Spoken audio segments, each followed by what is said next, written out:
Greetings, everyone. My name is Dr. Jeanette Jackson, and I am the interim president at Skyline College. And I'd like to welcome you to our discussion today. But first, I also would like to thank Saida Stroud for spearheading our efforts to recognize and celebrate the very unique holiday of Juneteenth, also known as Juneteenth Independence Day, or sometimes referred to as Freedom Day. It is a uniquely African-American holiday that commemorates June 19, 1865, the announcement of the abolition of slavery, and more generally, the emancipation of enslaved African-Americans throughout the former Confederate States of America. So why is Juneteenth important? While many of us have always celebrated Independence Day, which commemorates the independence of the United States on July 4th, 1776, slaves in the United States did not gain independence until February 1st, 1865, when President Abraham Lincoln abolished slavery by signing the 13th Amendment to the Constitution. But not until much later, on June 19th, did the word of the end of slavery reach Texas.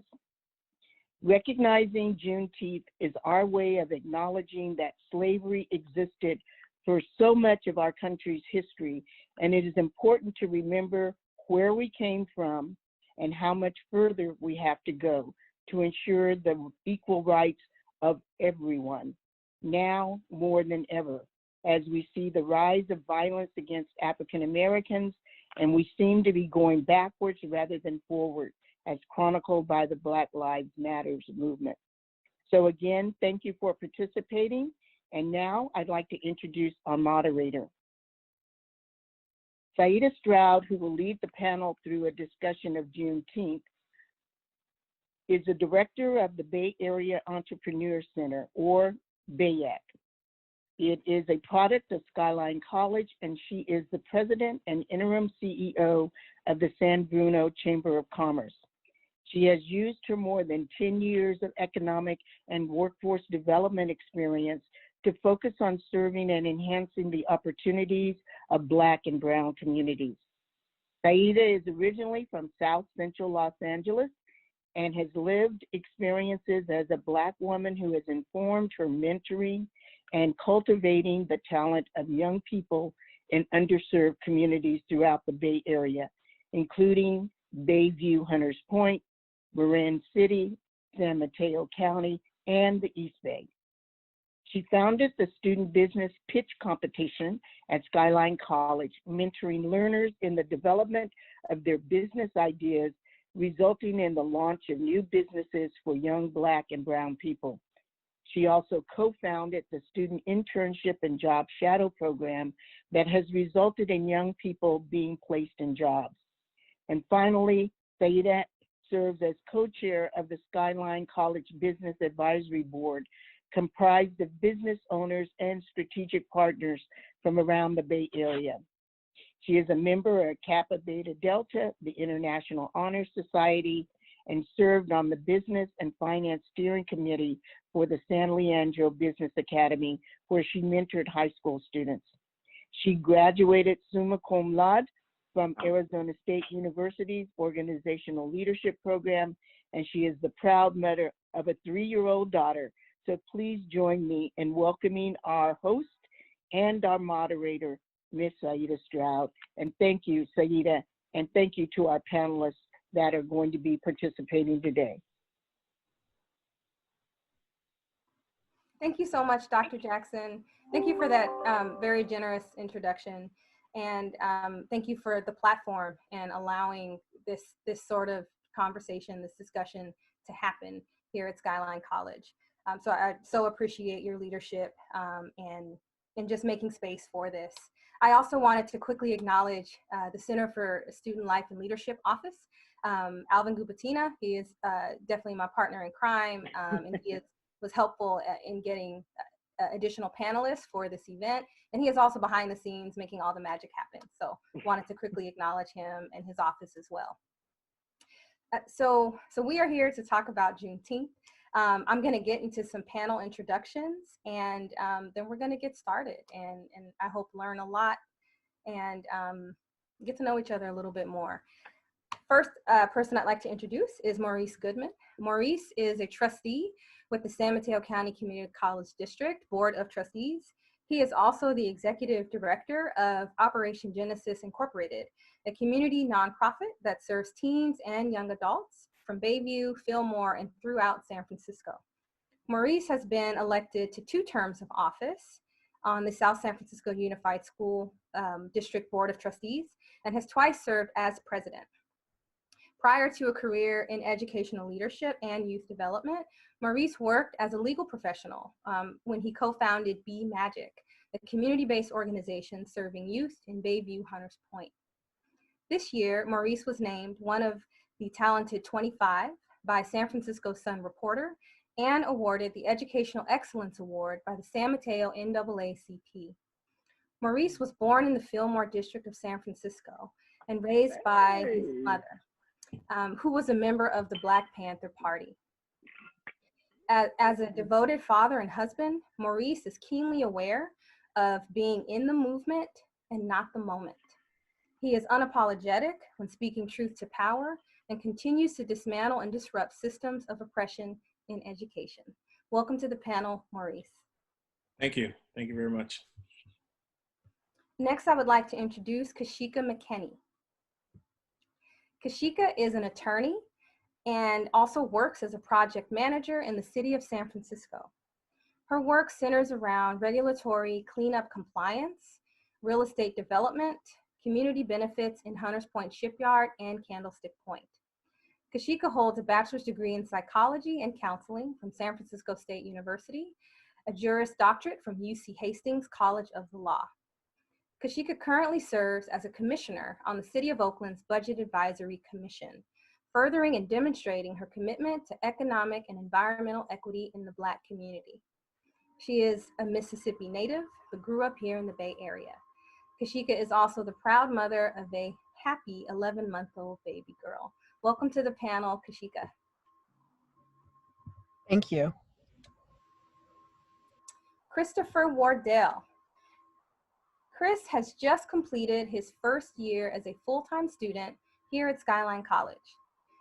Chris is a business major and plans to transfer as an accounting major next fall with a number of 4-year colleges in mind.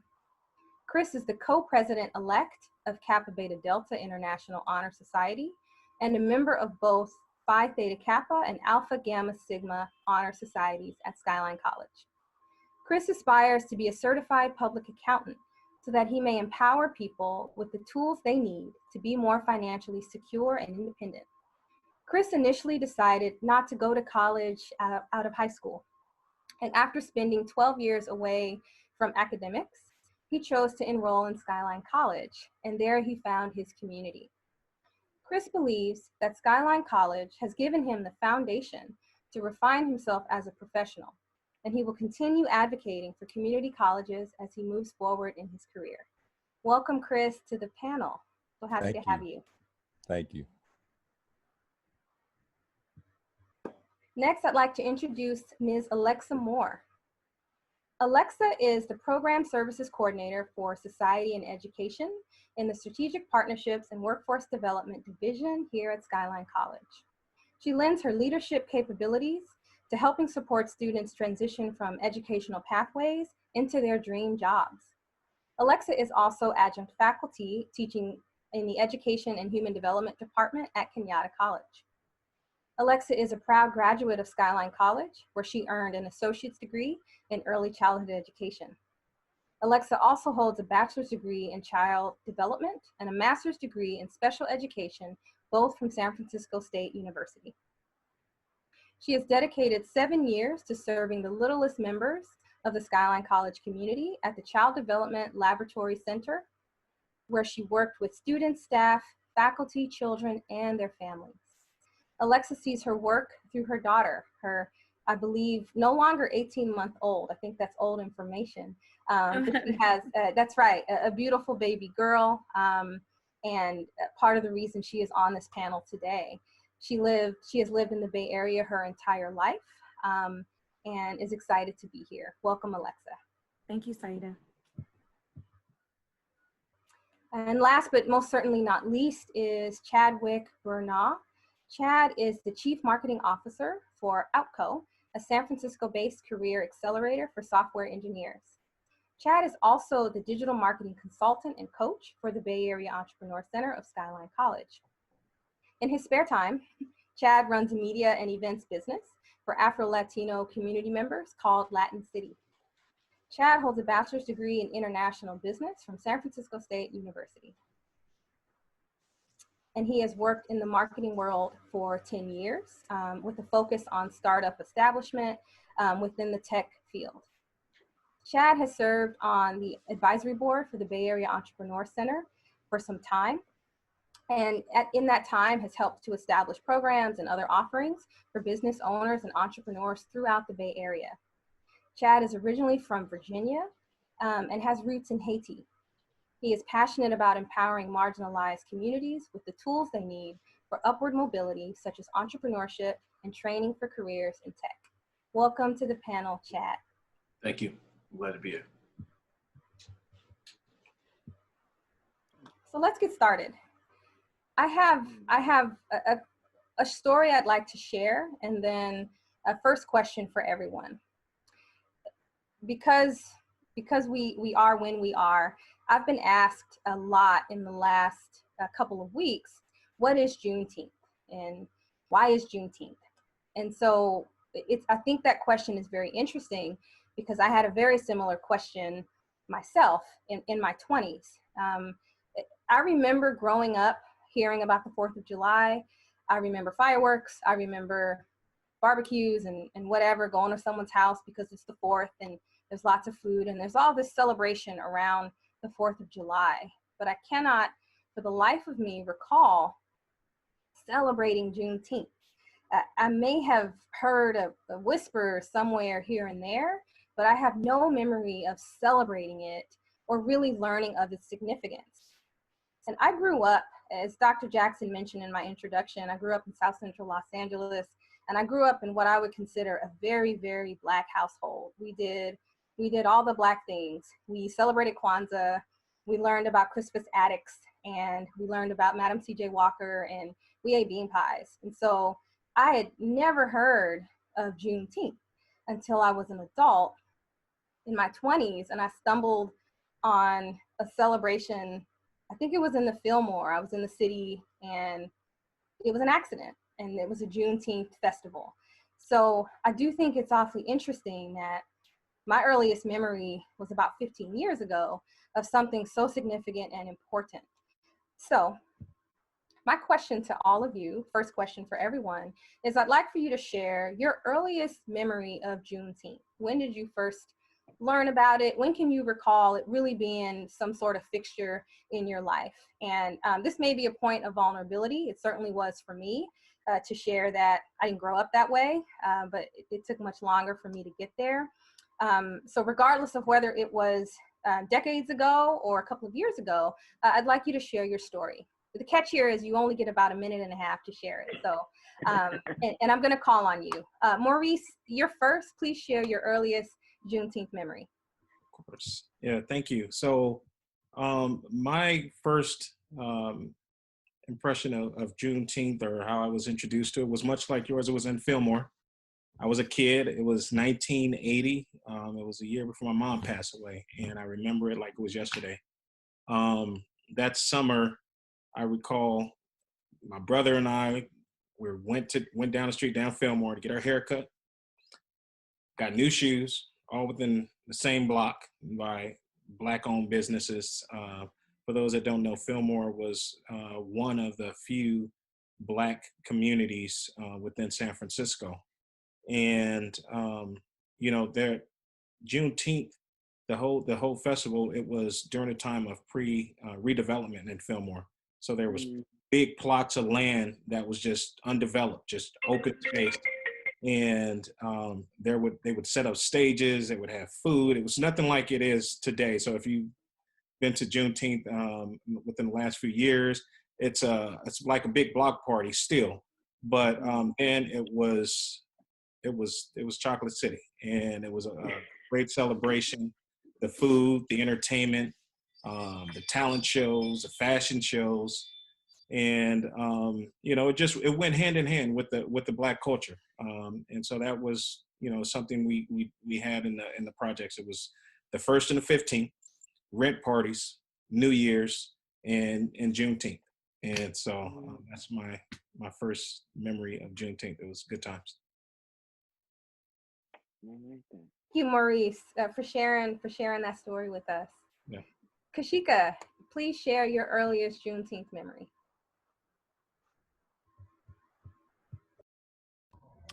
As you mentioned, and from my bio, I was born in Mississippi, and even though I grew up in the Bay Area, I still spent a lot of time, all my summers, a lot of holiday breaks in Mississippi with my grandparents, my cousins.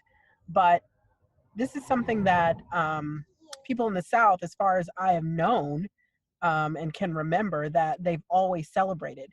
And maybe it was because of the way it actually came to be that it started here. So this is something that has always been a part of the culture in the South for Black people, is to celebrate Juneteenth. And it was just as important, I think, as the 4th of July in how they celebrated and how big of a holiday it was.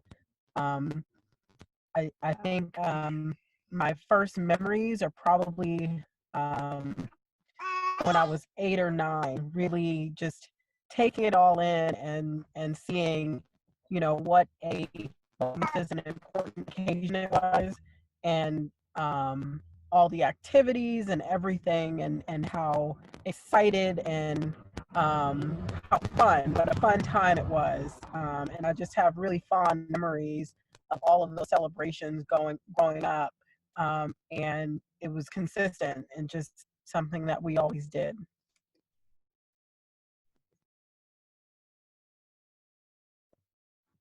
And like I said, it's so interesting how we are all over the map with how we learned about something so very important. Thank you, Kashika, for sharing that memory with us. Appreciate that. Who is next on my list? Alexa, please share your first memory about Juneteenth. So the earliest I could remember was just hearing about Juneteenth through social media, actually Facebook. They were posting events, different pages that I follow, like within the community. So the first one I heard about was in Oakland. They were having an event, like a cookout and just community event. And then I've heard my friends talk about Juneteenth, and like we would go out for the weekend, but it wasn't really about Juneteenth that I felt like I understood, because I really didn't even know what, I just knew it was a time for African American people to come together and celebrate. And I thought it was, just celebrating being Black and a part of the community. And we would go out, me and my friends, like, oh, everyone's going to be out because it's the weekend of Juneteenth. And then not until recently, actually, I took it upon myself to actually, right before you even asked me to join this panel, learn about what Juneteenth was. I had read a couple articles and I watched a couple videos to really understand what the meaning behind Juneteenth was, because I've heard about it pretty much since I was in high school, but never really understood the meaning or even participated in any event related to it. So learning about it actually has given me a lot of insight on, historically what Juneteenth is. It is a celebration, but it's not just that. And I look forward to, even though I haven't celebrated in all my years, but moving forward, I look forward to celebrating with my family, my friends, and, within the community. I think it's really important, and I'm glad that I've learned about it and took it upon myself to learn about it. Yeah, thank you so much, Alexa, for sharing. Chad, share your earliest Juneteenth memory.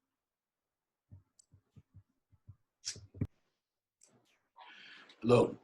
Yeah, the earliest I remember, I just moved to Austin at the time, Austin, Texas, and I was doing, I was a valet driver. I was like 19 or 20 years old. I was a valet driver, and I was working downtown, and where I was at like a museum, and it was across the street from the river that cuts through downtown Austin. And I remember being out there waiting for cars and seeing a bunch of brothers and sisters like barbecuing and hanging out, playing music and like throwing balls and throwing frisbees and such. And I was like, I don't see any stage, you know? So I thought maybe it was like a festival or a concert or something, you know? And I was like, I don't understand what's going on here, but this looks like a lot more fun than what I'm doing, you know? So I started asking my coworkers, what are they doing? And one of the guys was aware, right? Because most people had no idea what was going on because everybody was either Mexican or white, right? But one guy, he was like, oh, that's they're celebrating Juneteenth. And I had no idea what Juneteenth was. So he said, yeah, I don't really understand. I know what it is either, but I know that today's Juneteenth and that's probably what they're celebrating. So I remember going to my Puerto Rican friend like later on that night and like, what is Juneteenth? And he broke it down for me. And that was the first time I ever learned about Juneteenth. And then a few months later, I moved to San Francisco. And in San Francisco was the first time I actually celebrated Juneteenth down in the Fillmore. Yeah, pretty crazy to not know about such an important day for like the first 20 years of your life. But I was definitely happy to learn about it. Yeah, thank you, Chad. I tell you, those festivals, they'll get you. It's a good way to learn. Thank you for sharing, Chad, with us. Chris, tell us, when did you start celebrating Juneteenth?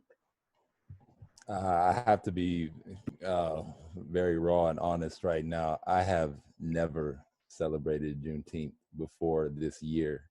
And I think a large part of it is because of how I was raised. I'm mixed, I'm Black and white. Growing up, we didn't get to see my father's side of the family. I'm not gonna get into it. But I grew up in a very filtered lifestyle, for lack of a better term. I celebrated all of my holidays and birthdays and all of that with my white family. So Juneteenth was just never a conversation. Even in K through 12, I grew up in West LA. It's not in my bio, but Saida knows about West LA, and there aren't too many Black people in West LA.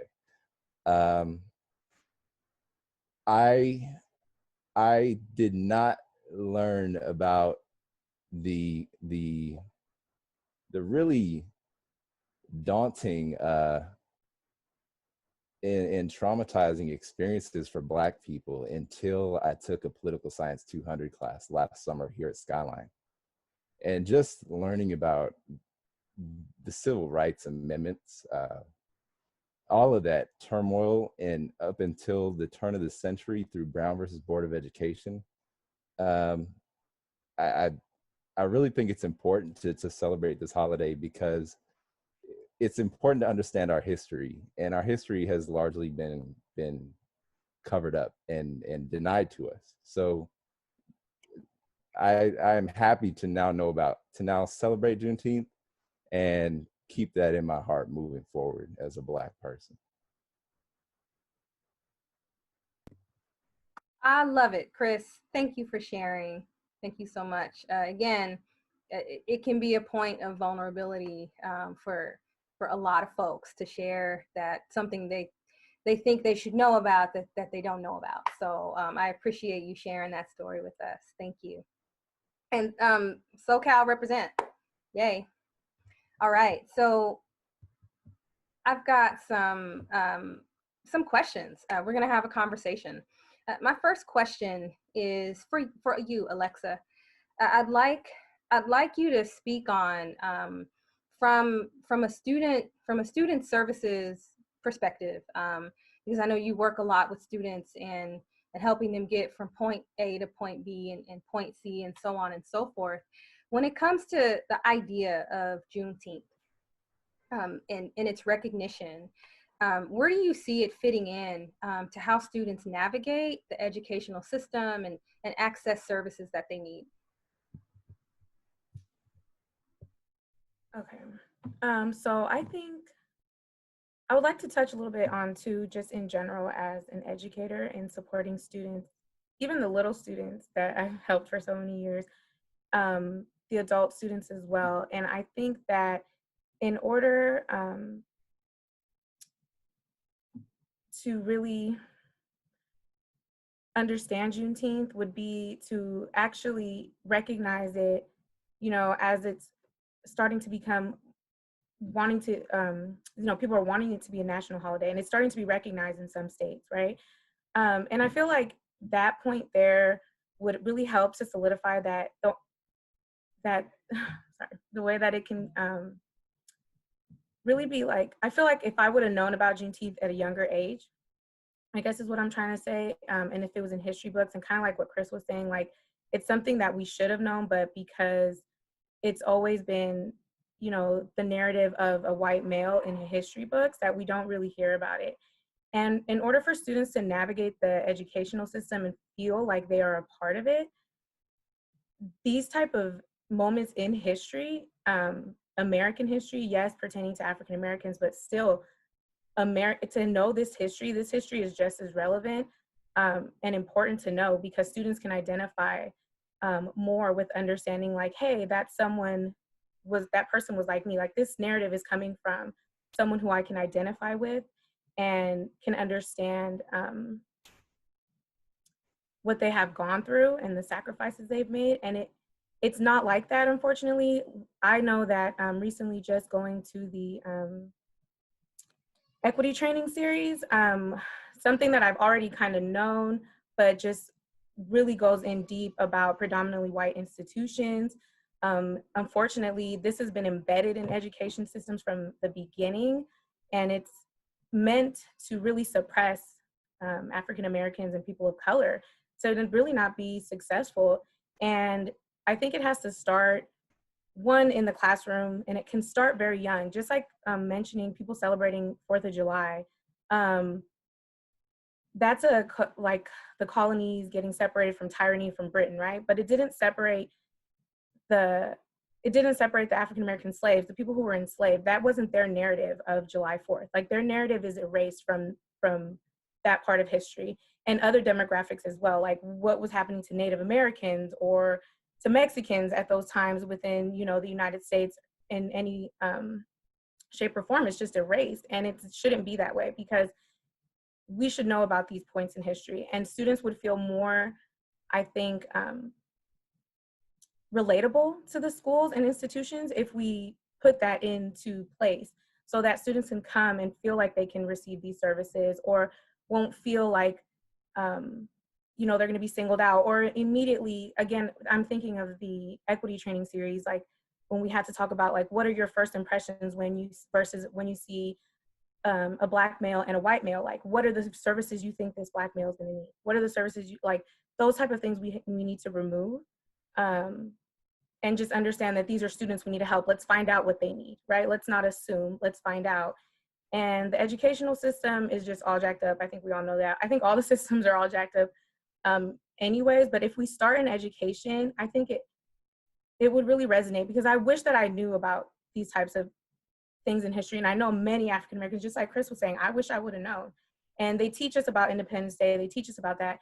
And we can teach about Juneteenth too. And it can be something embedded where it's not just African Americans are celebrating this, but because we all know it, we're all celebrating it as Americans, because it is a time where a small piece of America recognizing the wrong that they did, right? Like a small portion, a step forward. I wouldn't say it fixes or, you know, has changed much, you know, but I do see that having those narratives out there would help students to understand that they can change the systems within education, and they can navigate it in a way where it's relatable for them, and that their narratives are valuable, and it doesn't overpower the white male's narrative, but it adds to it, because like I was saying, at 4th of July, that's not what was happening for slaves at that time. So we should have all demographic narratives happening within this history, and we should celebrate it. And it gives kids opportunities to celebrate people who are just like them. I want my daughter to be in school and not just learn about Halloween and Independence Day and, you know, whatever other holidays people are celebrating, Christmas and things, but like to celebrate actual history that she can relate to and understand. And moving forward, it helps people to grow, and to maybe if we did this from the beginning, that maybe things wouldn't be as bad as they are, because people would have more understanding and knowledge and know that this is a part of a history. It's important. And I think that's where it has to start in order for students to feel like they can change the education system and navigate it through in a way where they are a part of it and not just there and trying to make it in that system. Right. Right. Absolutely. Alexa, thank you for that insight. For sure, you have to see yourself and feel like the system was meant for you. And we are at a definitely, I hate to talk, at deficit, but that is the reality when you're in a system that was really not designed for you in the first place. So thank you for shedding light on that. Maurice, as an administrator, an educator, I'd like to get your perspective on this, really more from at a higher level. And of course, I'm talking about policy and that sort of change. From your perspective, what do you think? What do you think a recognition of Juneteenth at that level would mean for students, really for the institution as a whole, for higher ed institutions? Need to unmute first, I guess. Yeah, sorry. Yeah, I think what it does, it enhances the student's experience. It enhances all students' experiences. We have international students at our campuses, and having an international student on a campus enhances that all students' experience within our colleges. And so I think valuing one culture enhances everyone's experience because it brings value to the American history. Black history is American history. The ending of slavery is American history. It's not my history only. I don't own that. That's a history that we all need to understand is truly American, good, bad, or indifferent. And with that, we need to acknowledge it as such. And when you do that, it brings validity to my existence. It brings validity to young people's experience and their existence within this world. And in doing that, what you're doing is increasing the value of a full college experience in the education system. Obviously, right now, yes, there is a lot of systems of oppression that needs to be dismantled. But while we're doing that, we need to make sure that we're uplifting and empowering our students to see themselves in America. One narrative that I don't like is people that say, if you don't like it, go back to your country, go back, do all these different things. But this is our country now. This is our narrative. We need to own it. We had African Americans or Black Americans that fought alongside of those that fought for independence. And then still, they were not free. And so understanding that yes, they went back to slavery, that they were in slavery, that you could fight for your country. And that didn't just stop, in 1865. That went on.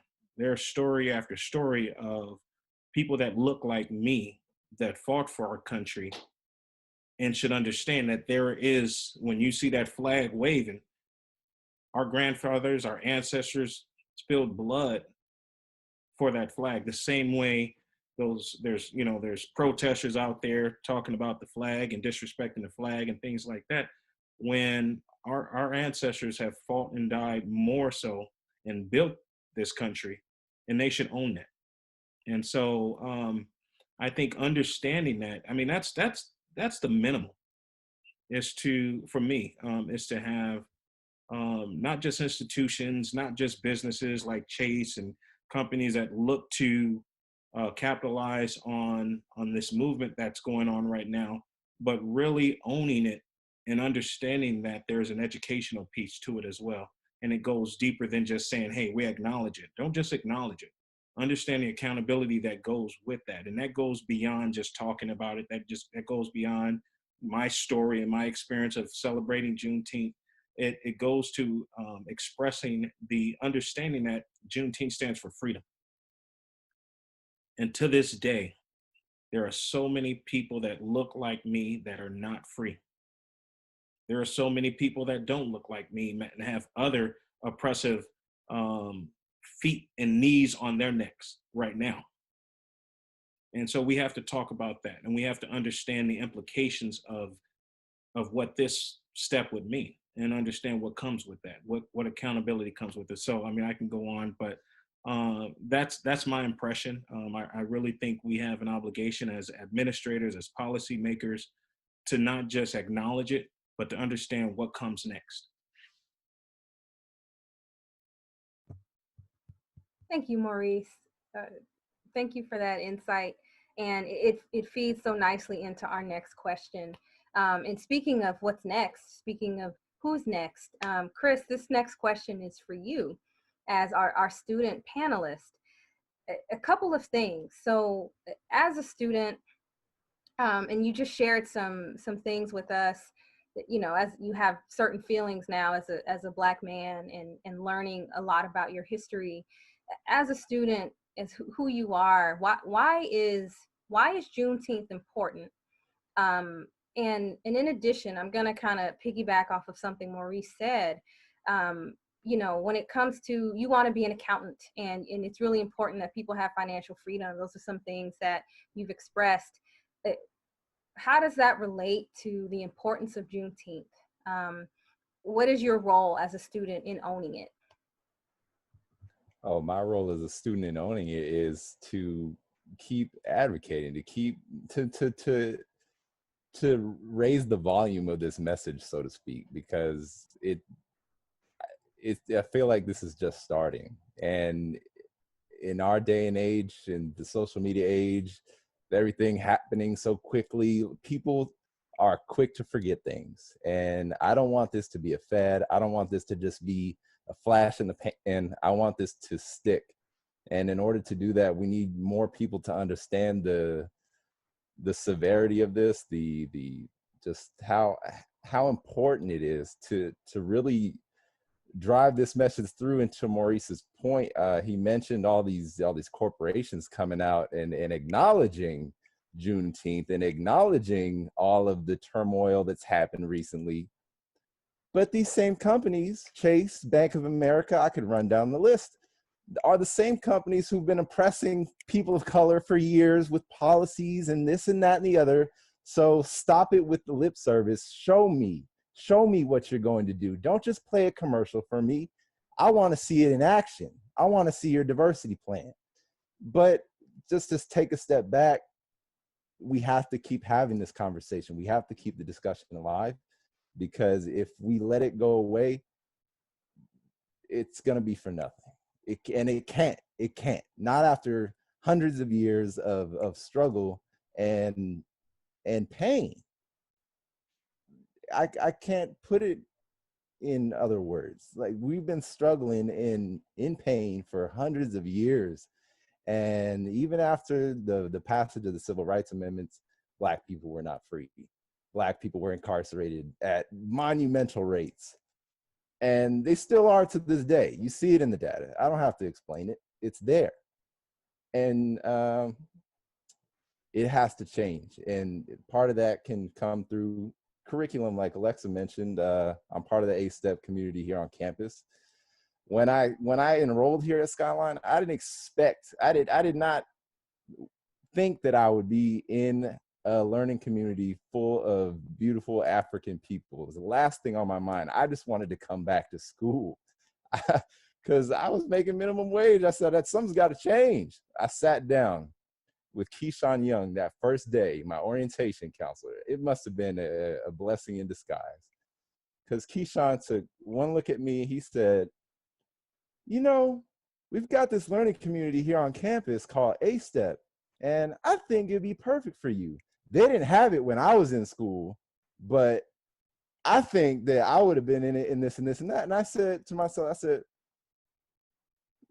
I don't see myself in a Black learning community. Like, I've never been a part of Black Student Union. Like, I grew up in this mixed family with this filtered lifestyle. And I said, okay. I said, all right, I'll try it.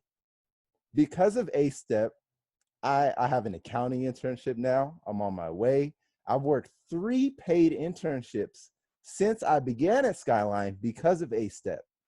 And these people, these community resources are here on campus. So all I'm going to say is we have to keep supporting these resources, to keep funding our learning communities on campus for diversity and change, and to just keep having this conversation, because the more we talk about it, the more we understand, and the more we're willing to change.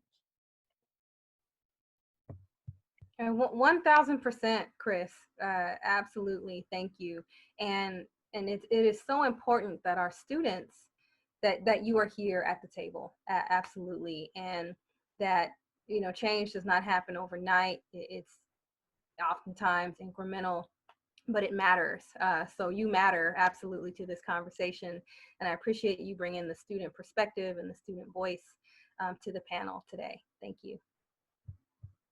So a couple of times, you guys took the words out of my mouth. I heard mention of the major corporations that are in the news right now. Some of our .com giants, our tech giants, have, I want to say, acknowledged. A part of me wants to say jumped on the bandwagon. I do feel there's a little bit of, it's trendy right now because people have taken to the streets, and it's now culminating. Juneteenth is tomorrow, and we've learned that some companies, now Juneteenth is a paid holiday for these companies, which is really cool, right? Aunt Jemima's coming off the label, right? Quaker jumped on, right? And so part of it is, I wonder, Chris, like you said, is this lip service, right? Where's your diversity plan? Where are your plans? How is this really going to impact the way Black and brown people navigate through your corporation? Are there jobs at the top, right? How do we really make a real impact? So my next question is, Chad, it is for you. You are, you hail from the tech startup space. And from that perspective, I'd like to hear, is this lip service? What are the benefits and implications to businesses taking part, these corporations that have truly done their part to marginalize Black and brown people for too long? Now they are in the car. What are the implications for the tech world, for these businesses to be a part of Juneteenth? How do you see that playing out? Well, yeah, of course it's lip service, right? Because if you talk about just tech alone, you know, every major tech company has like a diversity and inclusion team, you know, and like a chief of diversity and inclusion, right? And even that is like, there's like a placeholder and just like a marketing tool, you know, to show that they're diverse, because diversity is cool. Diversity earns dollars, you know. People spend money with companies that they feel like are socially responsible and socially responsible associated with diversity and inclusion, right? But a lot of these companies still, that even though they have a chief of diversity and inclusion and they have like a whole team dedicated towards diversity, they're still not diverse. You know, they still have 2 and 3% of their entire employee group is people that are not white males, you know? So yeah, of course it's lip service. If they felt so passionate about, you know, things like the Black Lives Matter, Juneteenth, and any other movement that has, you know, shown its presence over the past like 10 or 20 years, they wouldn't have waited until George Floyd passed away to speak so loudly about Black Lives Matter. Black Lives Matter has been around for a long time. There are these instances like George Floyd. George Floyd was probably one of the most heinous, because it didn't, I think that because it was like almost like torture. I think that's why everybody felt like it was like the worst, and this is it, this is enough, right? But there's been so many times over the past decade that men and women have been killed with guns on camera while cuffed or unarmed or while running away. And Black Lives Matter has been around just for about all those instances. And not one of these companies have ever spoke up, but now it's the wave. Now it's the movement. It's like, if you don't say something, what's wrong with you? You know, it's like now people are not looking for who's saying something because everybody's saying something. Now people are looking like who's not saying something, who's not posting on social, who's not posting to their website or donating money, and etc. So I think it is lip service, but hopefully it's not, and hopefully this is like the beginning of something new, a new wave where a lot of companies are going to be a lot more active and invest a lot more time into making sure that their employee roster is more diverse. You know, you have seen was it Twitter announced that Juneteenth will be a holiday, right? And then shortly after that, well, Square is like a sister company to Twitter, so then Square announced it, right? And then a bunch of other companies announced it. You know, even the company that I work at, Outco, who and our whole mission, like obviously, is about like we're a career accelerator for software engineers, right? But we know like software engineers make a lot of money, so we want to see more Black and brown people become software engineers. Like that's what we want to do. And a lot of times these interviews are set up in a way to like leave non-white and non-Asian males out of the job because it's such a rigorous interview process that includes a lot of really ambiguous like factors and critiques, if you will, you know. So we're trying to actually work on that. But even with that being our mission, we didn't just start celebrating Juneteenth until tomorrow, you know, as a company. So and Alco's been around for about 5 years.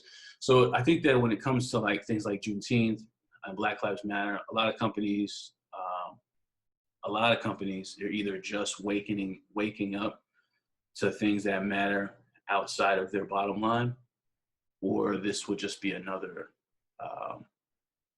thing that people use to get exposure. But I think it's probably more the latter. Yeah. Thank you, Chad. Wonderful insight from that sector, from the startup tech space. And yes, thank you for shedding light on some of the, I want to say, traps that exist that are meant to exclude people of color from that industry. I appreciate that insight. And I hope this is not just a thing. This cannot be just a thing.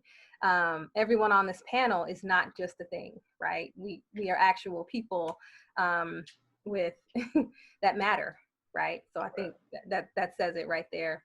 Kashika, I'm gonna move a little bit into some environmental activism, and because of the work that you've done, one, being an attorney, bringing that perspective to this conversation, and some of the work that you've done in Hunters Point, in those projects. I know that has been in the news. I'd love to hear your perspective on what I want to say the significance of Juneteenth, but really when it comes to how we are economically impacted and environmentally impacted, why would Juneteenth and that recognition of this holiday matter to people in those communities?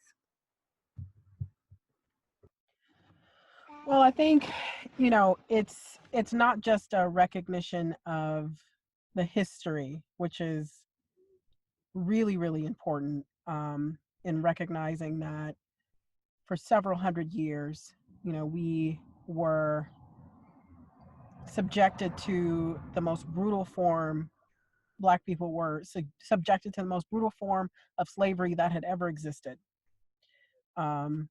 It was just almost inhumane. And the fact that we survived and we're still able to thrive after that is amazing. And it's something that we should be celebrating. But Juneteenth, and I heard someone mention that, you know, we shouldn't just do this right now. And I just want to say that Juneteenth celebrations in the South have been huge for, I mean, I don't know how long. In Texas, in Mississippi and Alabama, it's like a weekend long celebration that Black people have, and it's huge. So it didn't just start. Maybe not in California, it wasn't as recognized, but in the South, it is a thing. It is the 4th of July for us. But going back to the importance of Juneteenth for people right now, in our community, and recognizing it. As I said, it's not just recognizing the suffering and our survival, but what we actually gave. And this country is just as much ours. And it wasn't just the Civil War that Black people were fighting, and still didn't have their freedom. It was the Revolutionary War. And Saida, you mentioned Crispus Attucks, who was actually the first person to die. It was a Black man in the Revolutionary War. He was the first person to die in that war, and he was a runaway slave. And we don't know that history, but we were and continue to fight for a country that did not see us as human beings. And we still gave our lives, we were forced to give free labor for hundreds of years, and to still survive and to thrive and to flourish even after that is something that we should recognize, and we should celebrate who we are as a people. We have to celebrate that. I also just wanted to just point out, and I know that we all know this, but that recognition, even though it is Juneteenth, because even though slaves had been freed, obviously it was years before all slaves knew that, okay, this form of slavery as we know it is now over. So legally, you cannot own another person. Legally, you can't.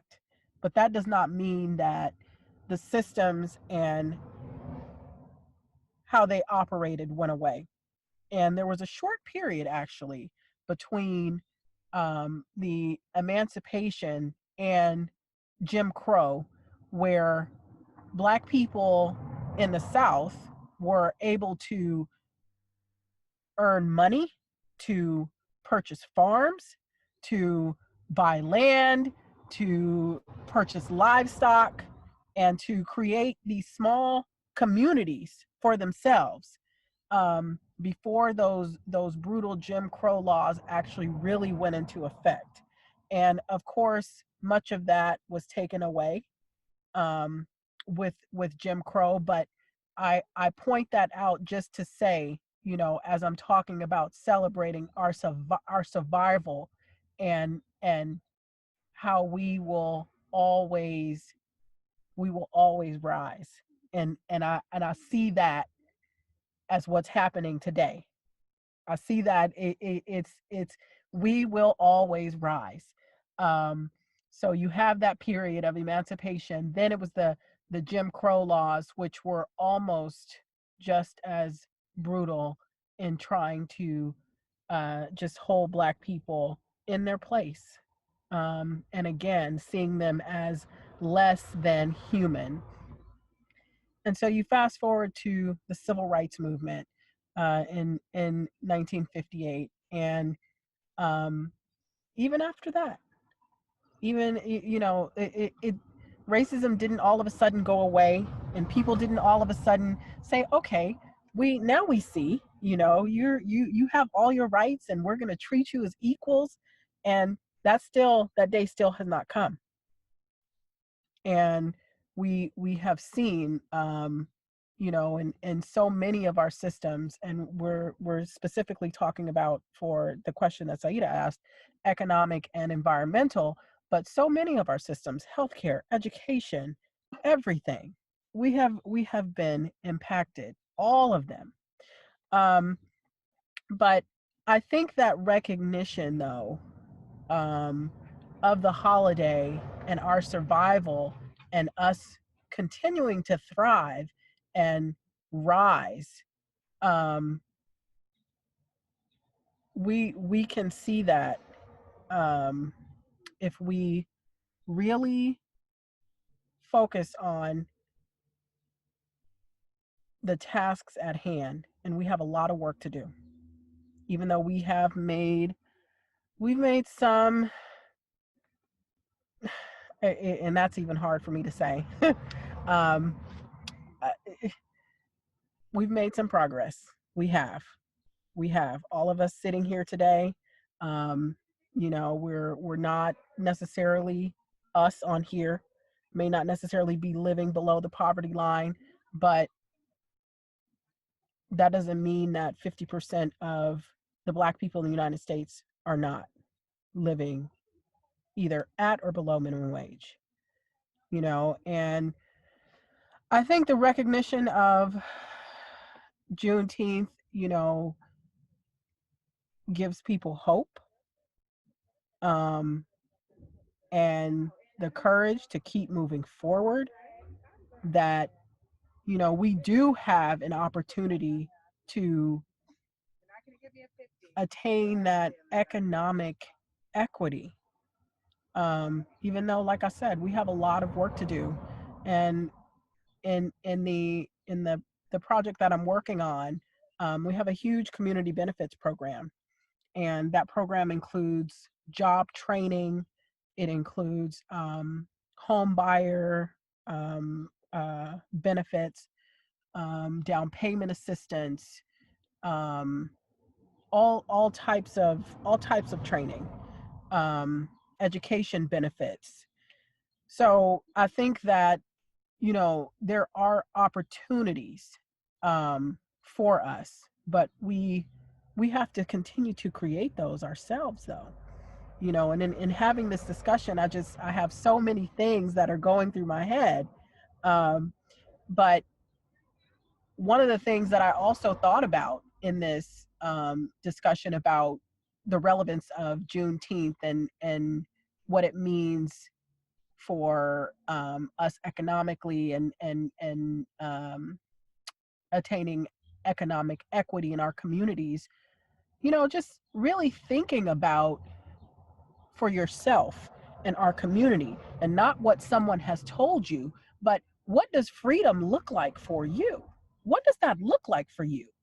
Like, not with someone telling you, like, between here's your space, figure out what freedom looks like for you, but for you to really think about that. And I think that the majority of us, in our community, economics and environmental justice are huge. Those are two very huge things. And I know that we understand the disparities in our you know, poor health outcomes in many of our communities, because we're living next to freeways, and we're not in areas that you know, we're in areas that have a lot of industrial uses and all of those things. But a lot of that goes back to economics, Right. and where you can afford to live and what you can afford to do.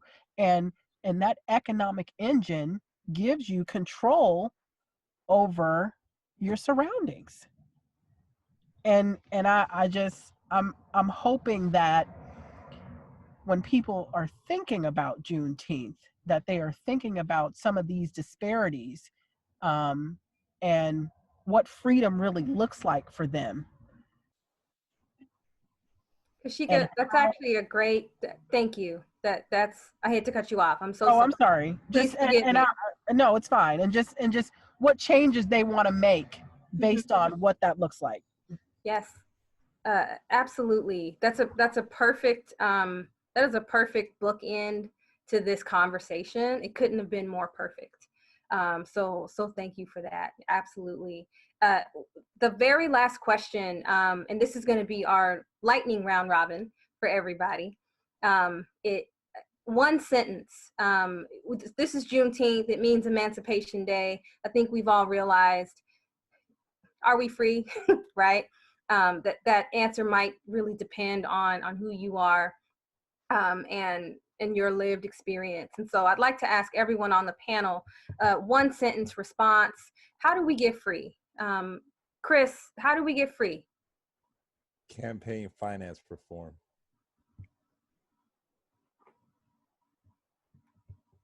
That was short and sweet, Chris. Thank you. I love it. Campaign finance reform. Thank you, Chris. Alexa, how do we get free? I'm going to say that we all need to come together. This is not just one person's battle. This is everyone's battle, and we all need to come together in order to really have transformative change. Absolutely. This is for all of us, for sure. Chad, how do we get free? Economic independence, practicing group economics in our community, stop spending money outside of our community when we don't have to. And we also need to double down on getting our young people into STEM or entrepreneurship, one of the two. Those three aspects would definitely lead to us being free. That's way longer than a sentence, sorry. Thank you, Chad. Yes, for sure. Sounds like Kwanzaa, you know, it's a very important holiday for a number of reasons. Kashika, how do we get free? I'll echo what Chad said, economic independence, and also working to heal from our trauma. Yes, the psych major in the room. Thank you, Kashika. Maurice, take us home. How do we get free? We get free by just what was said, independence, but I also think has to be a certain level of enlightenment and understanding of what's before us when it comes to propaganda, media, and understanding the influences, things that influence us, and make sure that we understand that there has to be a certain level of education.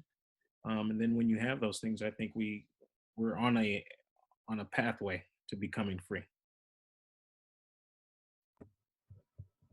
And it certainly starts with the pathway. Thank you all so much for your time this afternoon. Thank you for just teaching. You're really teaching the world. This will be posted on YouTube. So thank you for your insights, your expertise, really. And just putting your heart into having this conversation, this very important conversation about what I believe is an under-celebrated, underrepresented, important holiday celebration, whatever you choose to call it. And it is for everyone. So I thank you all again.